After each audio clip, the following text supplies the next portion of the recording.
और निर्धारण को लेकर,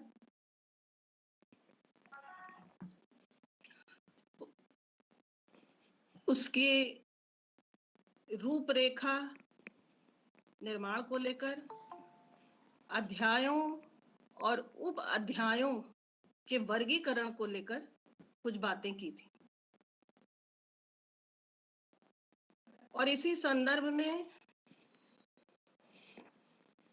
विषय शोध अध्ययन के विविध क्षेत्रों और उसकी सीमाओं को लेकर और उसके बहुविध आयामों को लेकर भी कुछ बातचीत हुई थी। और हमने ये देखा कि ये शोध अध्ययन बहुआयामी होता है। ये अध्ययन समाजशास्त्रीय भी हो सकता है, काव्य शास्त्रीय भी हो सकता है, काव्य भाषा के आधार पर भी किया जा सकता है, समय संदर्भों के विवेचन और विश्लेषण पर भी आधारित हो सकता है, सन्निहित लोक तत्वों की जांच पड़ताल को लेकर भी हो सकता है। ये अध्ययन भाषा वैज्ञानिक भी हो सकता है, ये अध्ययन व्याकरणिक भी हो सकता है, और ये अध्ययन तुलनात्मक भी हो सकता है, जिसकी चर्चा हमने विस्तार में की थी। और ये अध्ययन विविध पांडुलिपियों, प्रतिलिपियों और हस्तलेखों के विनियोग से या उनका मिलान करके मूल पाठ के निर्धारण अर्थात पाठानुसंधान या पाठालोचन को लेकर भी हो सकता है। हम सभी साहित्य के अध्येता हैं, सभी विद्यार्थी हैं साहित्य के, और इस तथ्य से भली भांति अवगत हैं कि किसी भी साहित्य के आरंभ का प्रश्न उस भाषा के आरंभ से ही जुड़ा रहता है। जब हम हिंदी की बात करते हैं तो हिंदी भाषा की जड़ों को हम संस्कृत में खोजते हैं, और हिंदी साहित्य की बात करते हैं तो उसकी जड़ों को हम अवधी, ब्रजभाषा या खड़ी बोली में तलाशते हैं। वैदिक संस्कृत, पाली, प्राकृत, अपभ्रंश और उत्तर अपभ्रंश, जिसे अवहट्ट नाम भी कुछ भाषा वैज्ञानिकों ने दिया और जिसे चंद्रधर शर्मा गुलेरी ने पुरानी हिंदी का नाम दिया है, वहां से हम हिंदी के विकास के लक्षण हमें दिखाई देने लगते हैं। और आदिकालीन साहित्य को हम सिद्ध संतों की वाणी के रूप में, जैन संतों की वाणियों के रूप में और रासो रचनाओं के रूप में, नाथपंथियों की रचनाओं के, इस तथ्य से हम सभी अवगत हैं, के रूप में देखते हैं। वो समय आज के समय की तरह कंप्यूटर का युग नहीं था। अत्याधिक आधुनिक तकनीकी से युक्त मुद्रण यंत्रों का युग उस समय नहीं था। तो पांडुलिपियों को और प्रतिलिपियों को हम उस समय की रचनाओं को आज देख रहे हैं, आज पढ़ रहे हैं, तो जाहिर सी बात है कि ये प्रश्न मन में आता है कि ये सब हम सब तक उपलब्ध कैसे? इतने प्राचीन काल में, जिसे हम मुद्रण पूर्व काल कह सकते हैं, कि इन प्रतियों, इन रचनाओं को विभिन्न इनकी पांडुलिपियों को देखकर विभिन्न प्रतिलिपियां तैयार की जाती थी और इस तरह ग्रंथ का प्रचार और प्रसार होता था। और ऐसे उल्लेख मिलते हैं कि इन सुंदर लिपि में लिखने वाले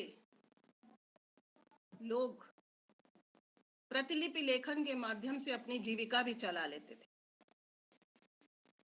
इन प्रतिलिपियों में चित्रकारी और अलंकरण की प्रवृत्ति भी मिलती है। साथ ही कथा व्यंजक या कथा प्रधान रचनाओं में भाव व्यंजक चित्र भी उकेरे गए। बरगावती, मुल्ला दाऊद का चन्नायन या रामचरितमानस या कुछ अन्य रचनाएं भी हैं जो सचित्र मिलती हैं। पद्मावती, इस सब की प्रतियां जो है सचित्र उपलब्ध होती है। और जिन पत्रों पे इन्हें लिखा जाता था उनमें भी सोने के पानी आदि से अलंकरण की प्रवृत्ति भी मिलती। इस तरह की प्रतियां उपलब्ध हैं। रामचरितमानस की धर्म प्रधानता के कारण उसकी महिमा तो निराली थी। कहा जाता है, शंभू नारायण चौबे इस बात का उल्लेख करते हैं कि उसकी एक प्रति जो काशीराज ने तैयार करवाई थी वो उस समय लगभग 1,60,000 रुपए देकर उस वक्त तैयार हुई थी। और ये भी उल्लेख करते हैं कि जिस प्रकार बौद्ध कालीन मूर्तियों को मूर्तिकार बुद्ध का वेश रखकर या बौद्ध बनकर टाकी चलाते थे, उसी प्रकार रामचरित मानस लिखने से पूर्व तुलसी मजदूरी के अलावा रामचरित मानस पे लिखने के लिए उसको लिपिबद्ध करने के लिए तुलसी की आत्मा में रम कर फिर उसका अपनी कलम उठाते थे। बीसल हिंदी साहित्य का आदिकालीन महाकाव्य हम सब जानते हैं पृथ्वीराज रासो। उसकी अनेक प्रतियों के अवलोकन से पता चलता है कि कक्का नामक कवि ने, उसका कक्का नाम के कवि का उल्लेख मिलता है, जिसने रासों के बृहद पाठ से, रासों के भी 4 प्रकार के पाठ मिलते हैं। एक पाठ है जो 10,500 छंदों का है, दूसरा प्रकार है जो 3300 छंदों का है, तीसरा प्रकार है जो 1100 छंदों का है और चौथा है जो 450 छंदों का है। ये विविध पाठ इस बात के सूचक हैं कि हम उस काल में भी केवल प्रतिलिपि लेखन ही नहीं होता था कि पांडुलिपियों से प्रतियां ही तैयार की जाए, बल्कि विभिन्न प्रतिलिपियों को रखकर उनके विनियोग से, उनके मेल से मूल पाठ के शोध और अनुसंधान की प्रवृत्ति भी उस समय मिलती। तो कक्का नामक कवि इस बात का उल्लेख करता है कि उसने बृहद पाठ में बिखरे हुए छंदों का संकलन किया, उनको एकत्रित किया और फिर पाठ को तैयार किया। और ये कार्य करने का आदेश उसे चित्रकूट के राजा अमरेश सिंह या अमर सिंह नाम मिलता है उनका, उन्होंने ये आदेश दिया था। बीसल देव रासो की एक प्रति मिलती है जिसे भारत सरकार, national gallery of modern art Bharat सरकार के पास सुरक्षित है। और इस प्रति को उदयपुर के राजा ने आगरा कॉलेज को भेंट किया था, जिसका उल्लेख तत्कालीन प्राचार्य पीटरसन ने उस पोथी के मुख पृष्ठ पर दिया है। 2 सितंबर 1861 की ये प्रति है, जिसके दूसरे छंद में ये विज्ञप्ति मिलती है कि कक्का नामक कवि कह रहा है कि चंद कवि ने, चंद बरदाई का उल्लेख है, इस रचना को रसयुक्त और गुणयुक्त बनाया, लेकिन अन्य कवियों ने इसको छंद की दृष्टि से भी और गुण की दृष्टि से भी त्रुटित करके इसके भिन्न भिन्न पाठ कर दिए और जो देश देश में बिखर गए, फिर उनको बड़े यत्न पूर्वक, बड़े श्रम से उनका संकलन करके आश्विन मास को उसे अपने घर लाया गया। और ये कार्य करने का आदेश उन्हें चित्रकूट के राजा अमर सिंह ने दिया। और वो लिखता है कि मुझ जैसे गुणहीन को उन करुणा के सागर ने मुझे ये कार्य करने का आदेश दिया था। इसी प्रकार बीकानेर की अनूप संस्कृत लाइब्रेरी में 59 संख्या और 62 संख्या की प्रतिलिपियां मिलती हैं बीसल देवरासो की, जिसके उद्धार का उल्लेख मिलता है कि राजा चंद्र सिंह ने किया। चंद्र सिंह पूर्व वर्षीय सूर्य सिंह के पुत्र थे और जो कार्य कक्का ने अपने समय में किया था वही कार्य राजा चंद्र सिंह ने अपने समय में बीसल देव के उद्धार को लेकर किया। अरे सॉरी, पृथ्वीराज रासो के लिए किया। मानस के बाल कांड की अनेक प्रतियां मिलती हैं। बालकांड की नागरी प्रचारणी सभा की 1865 विक्रम संवत 1865 की एक प्रति मिलती है, जिसमें लिखा है कि जो देखा सो लिखा, मम दोष न दीयते। अर्थात मैंने जो देखा उसे मैंने, मेरी आवाज आप तक आ रही है ना? जी मैम। बच्चों? जी मैम आ रही है। जी मैम। जो देखा सो लिखा, मम दोष न दीयते, मेरा कोई दोष मुझे ना दे, और जो मैंने देखा उसे लिखा। एक दूसरी प्रति भी मिलती है संवत 1898 की आसपास की, जिसमें प्रतिलिपिकार नहकू लाल कायत वो लिखते हैं, नहकू लाल कायत, कि जो देखा सो लिखा, मम दोष न दिए थे, जो देखा वो मैंने लिखा, मुझे दोष ना दे, मैंने कुछ भी घटाया बढ़ाया नहीं है। अर्थात वो अपनी प्रतिलिपि की प्रामाणिकता की सफाई देते हैं और साथ ही पंडितों से ये विनती करते हैं कि टूटे आखर जोड़ ले, माने जो अक्षर टूट गए हैं उनको जोड़ लीजिए, और अक्षर भूल तय धरऊं, जो अक्षरों को मैं भूल गया हूं उनको रख लीजिए। तो इस प्रकार ये पता चलता है।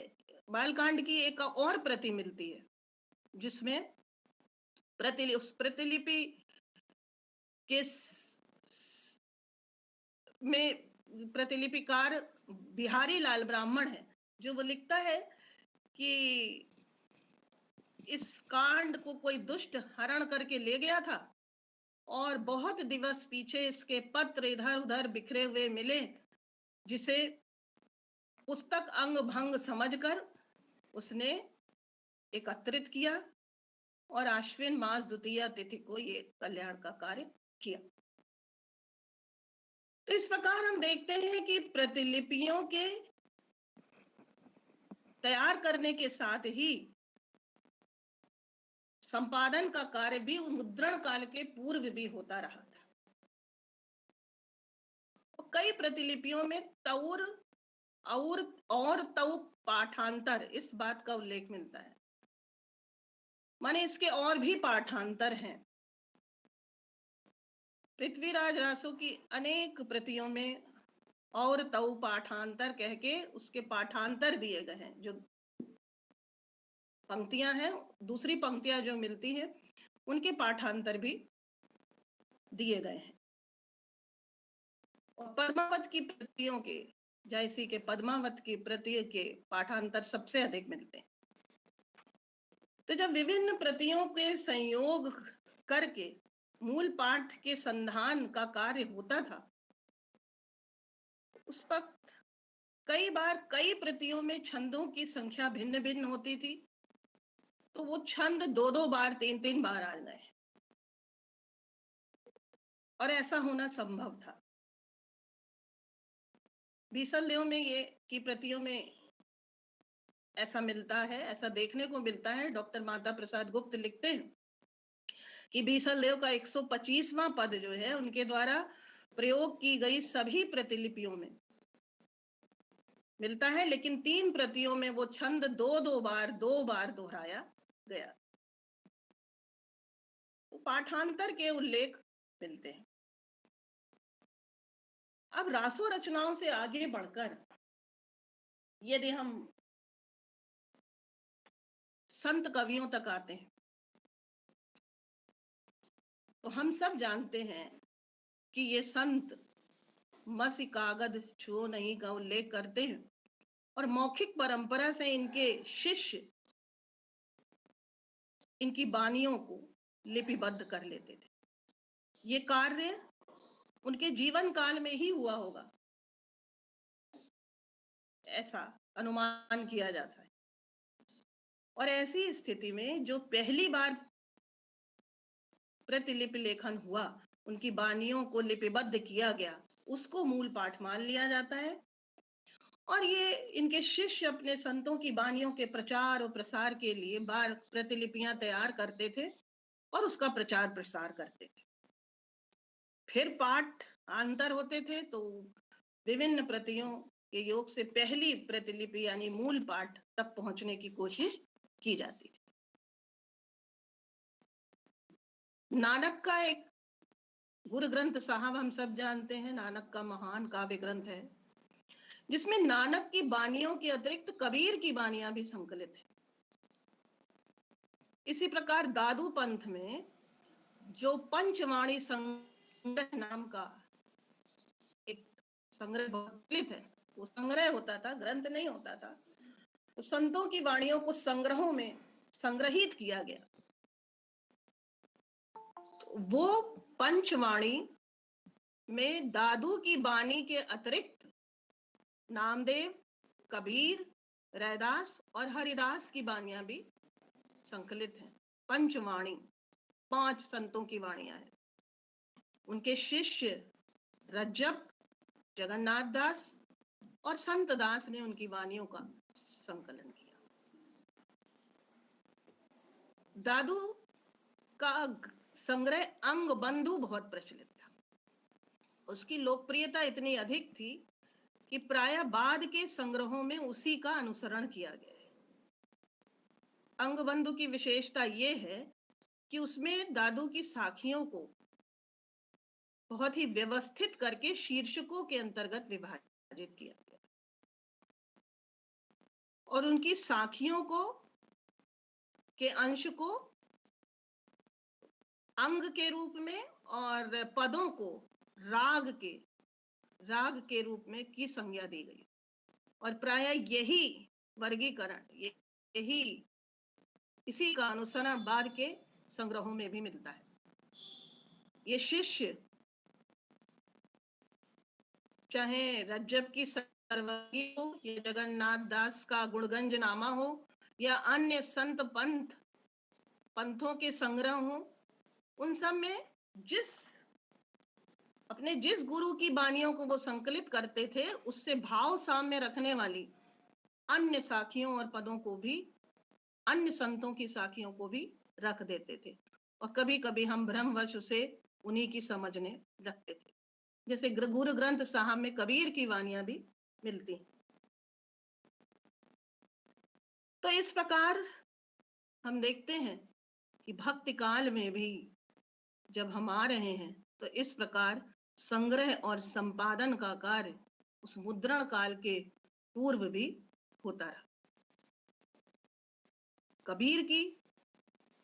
कबीर की हम सब जानते हैं बानियां साखी के रूप में मिलती हैं, पदों के रूप में मिलती हैं, रामायणी के रूप में मिलती हैं, लेकिन हर शाखा में इन साखियों के क्रम में उलटफेर है। चाहे दादू पंथ हो, चाहे निरंजनी पंथ हो, चाहे नागरी प्रचारणी सभा की प्रति हो, सब में क्रम में उलटफेर है। और इसी के साथ पदों की संख्या में भी अंतर है। दादू पंथ में कबीर के जो पद हैं उनकी संख्या 15 है, निरंजनी पंथ में ये बढ़कर 25 हो जाती है। निर्गुण कवियों के अतिरिक्त यदि सूर सागर को हम देखें, सूर सागर भी 4 रूपों में मिलता है। उसके 4 क्रम हैं: स्कंधात्मक क्रम, संग्रहात्मक क्रम, लीला क्रमात्मक क्रम और उत्सव क्रमात्मक क्रम। इन 4 प्रकार के क्रम सूर सागर की विभिन्न प्रतियों में मिलते हैं। इसका प्राचीनतम मुद्रित संस्करण कृष्णानंद व्यास का है, जिन्होंने ये उल्लेख मिलता है कि 1800 ईस्वी के पूर्वार्ध में पूरे भारत का भ्रमण किया और रचनाओं का संधान किया, और सन 1843 में उन्होंने राग सागरोद्भव राग कल्पद्रुम की रचना की, जिसका तीसरा खंड सूरसागर के रूप में है, जिसमें 600 छंद 600 पद निबद्ध।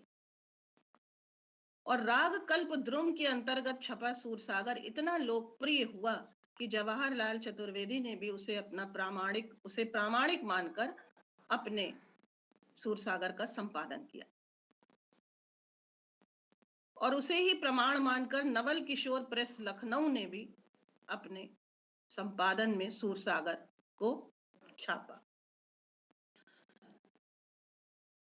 कृष्णानंद व्यास का जो संस्करण मिलता है उसमें लीला क्रम को अपनाया गया, लेकिन बाद के संग्रहों में स्कंधात्मक क्रम को अपनाया गया।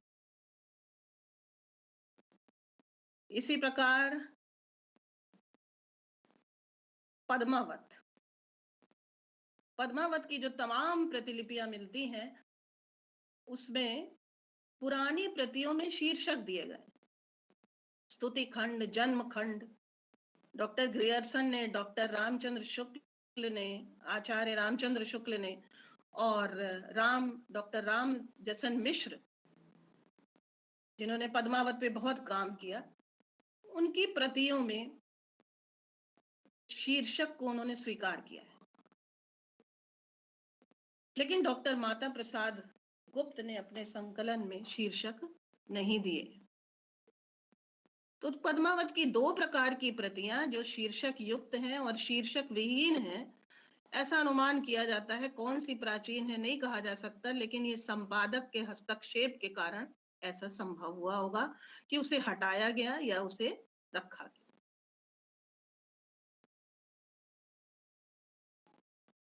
इसी प्रकार बिहारी रीतिकाल में हम आते हैं तो देखते हैं बिहारी सतसई के लगभग 14 या 18 क्रम मिलते हैं।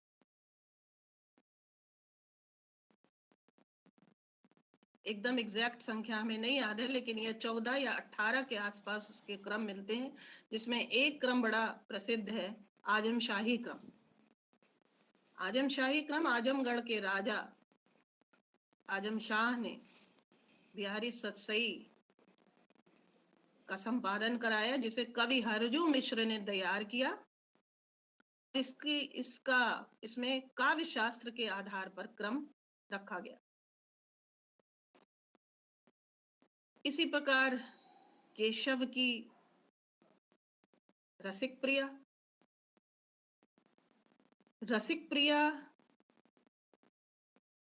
में भी आचार्य विश्वनाथ प्रसाद मिश्र लिखते हैं उसकी एक प्रति के आधार पर कि इसमें कई छंद ऐसे हैं जो और प्रतियों में नहीं मिलते।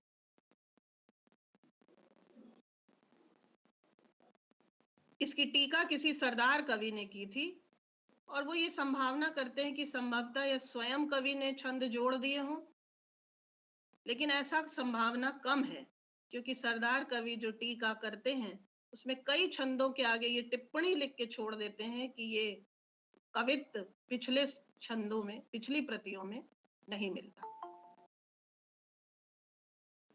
इस प्रकार पाठानुसंधान या पाठालोचन की हम बात करें, जो आपके शोध अध्ययन का एक क्षेत्र हो सकता है, तो हम देखते हैं कि मुद्रण काल से पूर्व भी संपादन का कार्य, संग्रह का कार्य होता रहा, व्यापक स्तर पे होता रहा। और 19वीं शताब्दी, हम सभी जानते हैं कि आधुनिक काल में 19वीं शताब्दी के पूर्वार्ध में हमारे यहाँ छापो खानों की स्थापना हुई, मुद्रण कार्य आरंभ हुआ, और ये हमारे इतिहास की एक महत्वपूर्ण घटना थी। 19वीं शताब्दी के उत्तरार्ध में ईसाई धर्म प्रचारकों ने और हिंदी गद्य के आरंभकर्ताओं ने, हम सभी जानते हैं कि पत्रिकाएं निकाली, जिसमें हिंदी प्रदीप के नाम से हम सभी परिचित हैं, बाल मुकुंद गुप्त के, प्रताप नारायण मिश्र का बाल ब्राह्मण, भारतेंदु हरिश्चंद्र की हरिश्चंद्र मैगजीन कवि वचन सुधा, और आनंद कादम्बनी बद्रीनारायण चौधरी प्रेमघन, इन सब पत्र पत्रिकाओं में इन्होंने समसामयिक साहित्य के साथ ही प्राचीन पोथियों का भी पुनर्प्रकाशन कराया। और जिन मुद्रणालयों ने इसमें महत्वपूर्ण भूमिका अदा की उसमें कुछ नाम है: भारत सजीवन प्रेस इलाहाबाद, प्रयागराज का बेलवेडियर प्रेस, वेंकटेश्वर प्रेस बंबई का, और नवल किशोर प्रेस लखनऊ का। इन्होंने प्राचीन पोथियों को फिर से प्रकाशित कराया, क्योंकि पहले छपाई होती थी लीथो छपाई, जिसमें पत्थर, चूना मिट्टी के पत्थर से हाथ से अक्षर उत्कीर्ण किए जाते थे और उस पे मशीन से वांछित पन्नों को हम मशीन की सहायता से छापते थे। लेकिन इस लीथो छपाई में जैसे हस्तलेखों में लिखा जाता था कि अक्षर मिला मिला के लिखे जाते थे और छंदों में को भी मिला मिला कर लिखते थे, अलग पंक्तियां नहीं लिखी जाती थी। लेकिन धीरे धीरे सबसे पहले रामचरितमानस में चौपाइयां तो एक साथ लिख दी जाती थी, लेकिन दोहे को अलग किया गया और इसे हम लीथो छपाई कह रहे थे। बाद में धीरे धीरे मुद्रण कला में नए नए आविष्कार हुए और आज हम कंप्यूटर की सहायता से जानते हैं, जब चाहें जो जोड़ लें और जब चाहें जो डिलीट कर लें। फिर उसके बाद टाइप के माध्यम से होता था। तो रामचरितमानस में सबसे पहले चौपाइयों को अलग किया। चौपाई तो एक लाइन में लिखी गई, लेकिन धीरे धीरे पदों को अलग किया गया और फिर धीरे धीरे अक्षर भी अलग किए गए। और इस कार्य में रामजसन मिश्र जी का महत्वपूर्ण योगदान है। शंभू नारायण चौबे उनके योगदान के बारे में लिखते हैं कि मानस को जन सामान्य तक लाने में, क्योंकि मिला मिला के जो लिखा जाता था तो उससे उनको समझ में नहीं आता था, पहुंचाने में डॉक्टर मिश्र का बड़ा योगदान है कि वो बनारस कॉलेज में प्राचार्य थे संस्कृत के और उन्हें शब्दों को गहराई से समझने की अद्भुत क्षमता थी। लेकिन डॉक्टर ग्रियर्सन लिखते हैं उन्होंने बड़ा साहस ये किया कि उन्होंने तुलसी की मानस में उनकी ग्राम्य भाषा को ही बदल दिया, उसका शुद्धिकरण कर रहे थे। लेकिन फिर भी जन सामान्य उसे पढ़ सके, मानस को समझ सके, इसका उन्होंने बड़ा परिश्रम करके तमाम प्रतियों को पढ़ के उन्हें सामने रख कर उसका शुद्ध पाठ अलग अलग करके पहला पाठ तैयार किया, जो चंद्रप्रभा प्रेस छापाखाना से बनारस से छपा। इस प्रकार हम आ गए मुद्रण पाठानुसंधान या पाठा लोचन के बारे में हमने आपको थोड़ी बहुत जानकारी देने की कोशिश की। उम्मीद है कि आपको कुछ लाभ हुआ होगा। शोध अध्ययन के विविध क्षेत्रों में यदि हम पाठानुसंधान को या पाठालोचन को चुनते हैं तो सबसे बड़ा कार्य होता है कि हम विभिन्न पुस्तकालयों में जाना पड़ता है, वहाँ की प्रतिलिपियों को देखना पड़ता है, उनको संग्रह करना पड़ता है। और यूनिट 2 के अंतर्गत आपको जो कुछ देखना है कि रूपरेखा का निर्माण कैसे करना है, अध्यायों का वर्गीकरण कैसे करना है, शोध अध्ययन के क्षेत्र कौन कौन से हैं, उनकी सीमाएं कौन कौन सी हैं, सूची कैसे तैयार की जाएगी, पाद टिप्पणियां कैसे तैयार की जाएंगी, संदर्भ कैसे दिए जाएंगे, इस सबको आपको यूनिट 2 के अंतर्गत देखना है। और शायद आपकी लिखित परीक्षा भी होती है, एक आध प्रश्न यूनिट 2 का भी आपको तैयार करना होगा। तो इस तरह की सामग्री को पहले संकलन किया जाता है, फिर शोध प्रबंध का लेखन किया जाता है। और सबसे पहले हम शोध प्रस्ताव तैयार करते हैं, पहला अध्याय का जब वर्गीकरण करते हैं, तो जो पहला अध्याय एक तरह से प्रस्ताव के रूप में हो, जिसमें हम समझाते हैं कि ये विषय हमने क्यों चुना, या इस क्षेत्र में और कौन कौन से कार्य हो चुके हैं। भले ही वो आपका शोध विषय सुपरिचित हो, अल्प परिचित हो, या सुविख्यात हो, या ज्ञात हो, या अज्ञात हो, लेकिन आपको उसका परिचय देना है। वो क्या है विषय, उस विषय प्रवेश जिसे कहा जा सकता है, उस प्रवेश का, उस विषय का आपको विस्तृत परिचय देना है। उसमें क्या क्या कार्य हो चुके हैं और आप क्या क्या कार्य नहीं हो सके थे, जिसे आप प्रस्तुत करेंगे, क्योंकि फिर परीक्षक कहीं आपके ऊपर पृष्ठ पेषण का या पुनरावृत्ति का आरोप न लगा सके। तो आपको ये स्पष्ट करना है कि ये विषय किस दिशा में जाएगा, आप इस पे क्या कार्य करेंगे, और वो किस दृष्टि से वो विषय नया होगा। इसके बाद उस विषय की सामग्री को आप विभिन्न सामग्री को या विषय को आप जिस रूप में पढ़ना चाहें, आप अपने निर्देशक से बातचीत करके उस विषय की रूपरेखा तैयार कर सकते हैं। कहीं संदेह हो तो उनसे संपर्क करके पूछ सकते हैं। और मुझे लगता है कि ये कार्य शोध निर्देशक की सहायता से ही होना चाहिए, क्योंकि आपने अभी विषय में प्रवेश किया है और वो थोड़ा बहुत, या तो विषय आपके द्वारा चुना है या उन्होंने भी चुना है, तो वो ज्यादा अनुभवी हैं और आपकी सहायता, आप उनकी सहायता से रूपरेखा का, अपनी रूपरेखा को तैयार कर सकते हैं। बीच में अध्याय कहा जाता है शोध प्रविधि के अंतर्गत। डॉक्टर राजेंद्र मिश्र, संस्कृत विभाग के डॉक्टर राजेंद्र मिश्र अभिराज अपनी पुस्तक शोध प्रविधि में लिखते हैं कि ये अध्याय 7 से अधिक नहीं होने चाहिए। जैसा कि हमने भी कहा था, ऐसा ना हो कि आप सारी सूचनाओं को बस फिर से प्रस्तुत कर दे रहे। आपकी शोध दृष्टि क्या है, आप उसे किस ओर ले गए हैं, ये महत्वपूर्ण है, और आपने क्या नया प्रस्तुत किया, ये महत्वपूर्ण है। और अंतिम अध्याय एक तरह से उपसंहार या समायोजन के रूप में होता है, जिसमें आप अपने पूरे अध्ययन को सारांश रूप में प्रस्तुत करते हैं।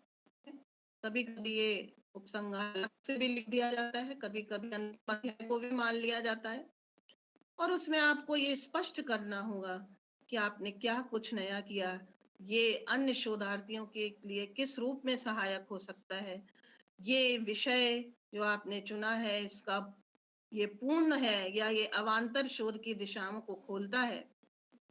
इन सब बातों को स्पष्ट करके शोध प्रबंध का समाहार किया जाता है। शोध के जो संदर्भ दिए जाते हैं, जिन पुस्तक को पढ़ रहे हैं आप, लेखक का नाम, पुस्तक का नाम, पृष्ठ संख्या, प्रकाशन वर्ष, लेकिन जो भी दें, सारी पूरे शोध प्रबंध में उसमें एक रूपता होनी चाहिए। ये ना हो किसी में प्रकाशन वर्ष दे दिया, किसी में नहीं दिया, या तो फिर ना दीजिए। प्रायः नए संस्करणों में एक आध ही अध्याय जोड़े जाते हैं, बाकी कुछ तो वैसा ही होता है, और जो बाद में जो वो जोड़ा भी बाद में ही जाता है, तो पृष्ठ संख्या तो वही रहेगी, जिससे आपके शोध प्रबंध को जब बाद के शोधार्थी पढ़ें तो उन्हें कुछ सहायता मिल सके, या शोध प्रबंध आपका काम आ सके, शोध के अध्ययन में, शोध के क्षेत्र में एक मिसाल बन सके। जितना सहज ढंग से प्रस्तुत करेंगे, लोग उसे पढ़ सकेंगे। संदर्भ अध्याय के अंत में भी दिए जाते हैं, लेकिन मुझे लगता है कि उसी पृष्ठ के नीचे होता है, तो हम उसका सामंजस्य स्थापित करके समझ जल्दी सकते हैं। लेकिन जिस पद्धति को अपनाएं, उसमें एक रूपता रहनी जरूरी रहती है। इसी तरह सूची, संदर्भ ग्रंथ सूची होती है, आकार आदि क्रम से भी लोग बनाते हैं, लेकिन जिस अध्यायों का जो वर्गीकरण है, उस आधार पे जिन ग्रंथों को आप पढ़ते रहते हैं, उस क्रम से भी हम रख सकते हैं। पाद टिप्पणियां लिखी जाती हैं नीचे, बहुत लंबे पाद टिप्पणियां नहीं होनी चाहिए। उन पाद टिप्पणियों को भी हमें लगता है कि उसी पृष्ठ के नीचे हो तो ज्यादा सहजता होती है पढ़ने में, लेकिन अगर अंत में दे रहे हैं तो पूरे प्रबंध में एक पद्धति अपनानी चाहिए। संदर्भ जब देते हैं तो ऊपर अंक लिख दिए जाते हैं और फिर अध्याय के अंत में देते हैं 1 2 3, उसे ऊर्ध्वांक पद्धति कहा जाता है। इस प्रकार से पूरा शोध प्रबंध तैयार होता है, जो आपको यूनिट 2 के अंतर्गत देखना है। और आपकी इस प्री पीएचडी कोर्स वर्क के समापन को आपके बाद आपको अपने शोध कार्य में प्रवेश करना है। कुछ समय पहले अध्ययन होगा, फिर उसके बाद लेखन पे हम आते हैं और हम तैयार होते हैं उसे लिखने के लिए। मुझे लगता है आज काफी हो गया है, हम लोग फिर दूसरी कक्षा में मिलेंगे। आपको कुछ प्रश्न पूछना हो तो पूछ सकते हैं आप। किसी तरह की कोई बाधा? मेरी आवाज आ रही है आप सब तक? जी मैम। हेलो, जी मैम। आ रही है? जी ठीक है, तो अब हम लोग अगली कक्षा में मिलेंगे। यूनिट 2 में आपको यही पढ़ना है, शोध रूपरेखा का निर्माण, पाद टिप्पणियां, संदर्भ ग्रंथ, संदर्भों की सूचीकरण करना, विभिन्न क्षेत्रों के बारे में जानना, उनकी सीमाओं के बारे में जानना, शोध अध्ययन का विषय चयन कैसे करना चाहिए, विषय का निर्धारण कैसा करना चाहिए, जो कि आपका निर्धारित हो चुका है। मैम इसके लिए बुक बता कि राजेंद्र मिश्र जी की ले सकते हैं, लोक भारती प्रकाशन से छपी है। हाँ, क्या क्या नाम है मैम? लोक भारती प्रकाशन से छपी है, उसका नाम